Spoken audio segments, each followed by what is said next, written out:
여당의 총선 참패 뒤 처음 열린 대통령 주재 국무회의. 윤석열 대통령은 총선 민심을 겸허히 받아들여야 한다고 말했습니다. 국민의 기대에 미치지 못했습니다. 더 낮은 자세와 유연한 태도로 보다 많이 소통하고 저부터 민심을 경청하겠습니다.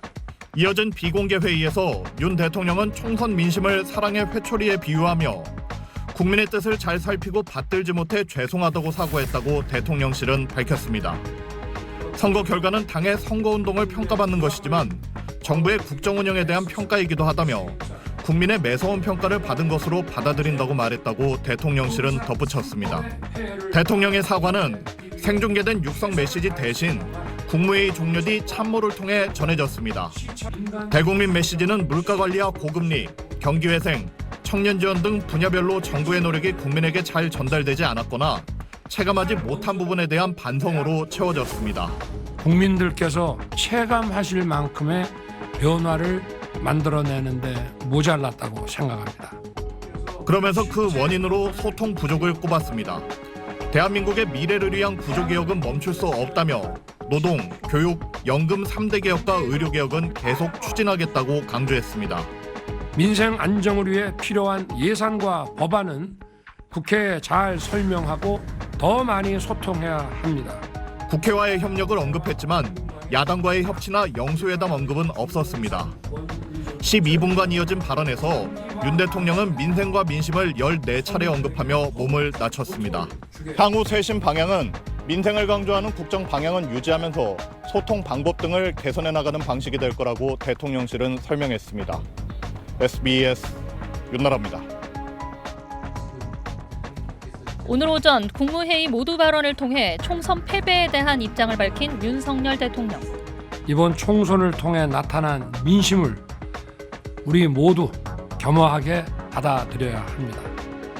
더 낮은 자세와 유연한 태도로 보다 많이 소통하고 저부터 민심을 경청하겠습니다. 대통령실 고위 관계자는 이후 기자들과 만나 윤 대통령이 국무회의가 끝날 무렵 또 이어진 참모진 회의에서 국민의 뜻을 잘 살피고 받들지 못해 죄송하다고 말했다고 전했습니다. 국무회의에서 총선 관련 입장을 밝힌 데 이어 추가로 사과를 한 겁니다. 윤 대통령은 또 이 자리에서 저부터 잘못했고 저부터 소통을 더 많이 더 잘해 나가겠다고 말했다고 대통령실 관계자는 전했습니다. 특히 매를 맞으면서 무엇을 잘못했고 앞으로 어떻게 할지 반성한다면 어머니가 주시는 사랑의 회초리의 의미가 더 커질 것이라면서 국민으로부터 회초리를 맞으며 생각해야 하는 점이라고 했다고 덧붙였습니다. 또 국정 운영 방식에 대해선 국정의 방향은 옳지만 그 국정을 운영하는 스타일과 소통 방식에 문제가 있다는 게 절대 다수의 의견인 것 같다고 진단했습니다. 소통 방식과 관련해 기자회견이나 출근길 문답 재개 여부 등에 대한 기자의 질문이 이어지자 이 관계자는 그동안 여러 여건이 맞지 않아 미뤄온 측면이 있다면서 다양한 소통이 이루어질 것으로 기대한다고 답했습니다. SBS 정경희입니다. 민주당은 윤 대통령의 대국민 메시지가 국정의 변화를 기대한 국민을 철저히 외면했다고 평가절하했습니다. 불통에 대한 반성 대신 방향은 옳았는데 실적이 좋지 않았단 변명만 늘어났다고 비판했습니다. 반성은커녕 지금까지처럼 용산 주도의 불통식 정치로 일관하겠다는 독선적 선언이었습니다. 민주당이 요구한 영수회담과 협치에 대한 내용이 빠진 데 대해 총선에서 드러난 민심을 대통령이 알고 있는지 의문이 든다고도 쏘아붙였습니다. 조국혁신당은 국정전환은 없다는 선언이라며 자랑 말고 반성을 하라고 몰아세웠고 개혁신당 이준석 대표는 대통령의 현실인식이 민심과 괴리돼 있다는 걸 확인했다고 비판했습니다. 국민의 명령을 못 알아듣는 불통의 정치로 일관했다. 변명과 핑계뿐인 불통의 13분, 절망을 넘어 분노스럽다 등 야당들의 혹평도 이어졌습니다. 국민의힘은 윤 대통령이 국정 우선순위를 민생에 둔 데 대해 긍정평가하며 당정 소통 강화로 민심을 가감없이 전하겠다고 밝혔습니다.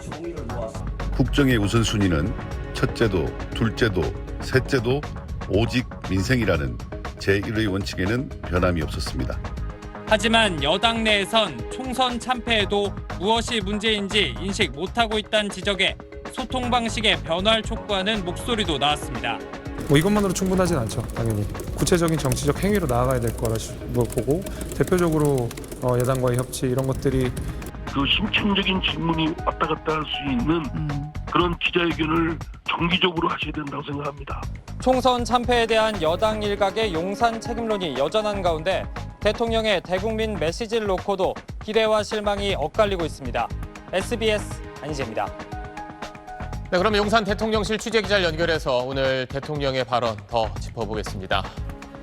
자, 이한석 기자, 야권 반응이 참 싸늘합니다. 오늘 협치라든지 이재명 대표와의 회담 이런 이야기들이 나오지 않을까 하는 예상이 있었는데 그런 내용들은 담기지 않았어요. 네. 국정 파트너인 야당에 대한 존중, 또 이 협치의 진정성이 안 느껴졌다는 야권의 반발이 거세지니까 결국 오후에 이 대통령실 고위 관계자가 진화에 나섰습니다. 이 영수회담 수용 가능성을 묻자 모두에게 다 열려 있다며 윤 대통령도 국민 위해서라면 뭐든지 하겠다며 그 안에 포함돼 있다 이렇게 말한 겁니다. 다만 22대 국회가 개원하려면 한 달 넘게 남아서 적절한 시점이 고민이라는 겁니다. 그러면서도 여당이 이 새로운 지도체제를 구성하려면 물리적 시간이 더 필요하다고 말했는데요.